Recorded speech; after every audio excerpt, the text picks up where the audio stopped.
Hello friends, సింపుల్గా meal maker curry చేసుకుందాం రండి. నేను ముందుగానే వేడి నీళ్ళల్లో మిల్ మేకర్స్ వేసుకొని పెట్టుకున్నాను. ఫస్ట్ ఒక బౌల్ పెట్టుకొని అందులో తగినంత ఆయిల్ వేసుకోండి.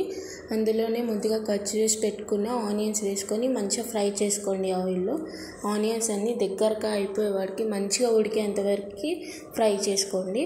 అందులోనే కొంచెం పసుపు, అల్లం వెల్లుల్లి పేస్ట్ వేసుకొని మంచిగా కలుపుకోండి. కొంచెం ఉడికాక అందులో మిల్ మేకర్స్ యాడ్ చేసుకొని మంచిగా కలిసేలా ఫ్రై చేసుకోండి. అందులోనే తగినంత కారం, ఉప్పు వేసుకొని మంచిగా కలుపుకోండి. అంతా అనేది మంచిగా మిక్స్ అయిపోయేలా కలుపుకోండి.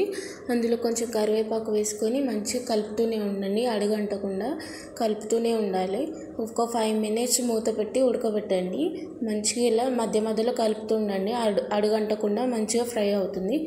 మిల్ మేకర్ కర్రీ రెడీ అయిపోతుంది.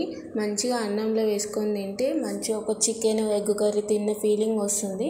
మిల్ మేకర్ కర్రీ మీరు కూడా ట్రై చేసి చెప్పండి, కామెంట్లో చెప్పండి.